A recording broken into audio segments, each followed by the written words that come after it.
La Renault 4 E-Tech 100% électrique, ce sera le premier véhicule à inaugurer un logo et une calandre lumineuse. On a imaginé que cette Renault 4 n'avait jamais disparu et on l'a fait évoluer jusqu'à aujourd'hui dans le monde de l'électrique.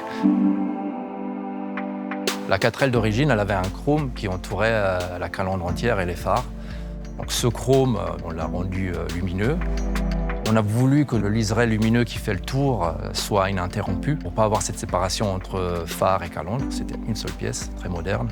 On a rajouté une indexion dans la forme de la calandre pour donner un peu plus de caractère, mettre un peu plus en avant les phares ronds, par exemple. Là aussi, on a détourné la fonction. Les objets ronds que vous voyez font la fonction de DRL, de Day Running Light. La 4L d'origine, elle avait les clignotants et les feux de position séparés. Ici, on les a unifiés dans une seule pièce. Le logo, il est flottant, en lévitation.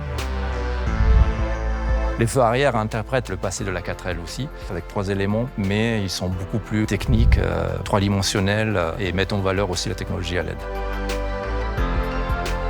Le logo doit répondre à la réglementation des phares de position et il fallait que ce ne soit pas discontinu. Donc, avoir le liseré lumineux, c'était aussi un besoin réglementaire. Un des gros défis techniques, c'était de faire la calandre lumineuse en une seule pièce. On a aussi voulu respecter l'esprit de la Renault 4, qui est une voiture simple, facile à réparer, avec ses extensions dans les pare-chocs.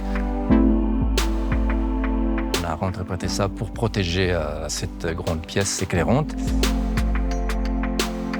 La calandre entière, elle est faite de une seule façon, et il y a les phares qui sont accrochés derrière. C'est des éléments séparés et s'il y a un souci avec un ou l'autre, on peut les changer sans changer l'ensemble. Cette calandre nous a mis pas mal de défis techniques et on a déposé beaucoup de brevets. Et je souhaitais aussi remercier l'ingénierie qui a fait un super job pour nous aider à rendre notre vision design une réalité.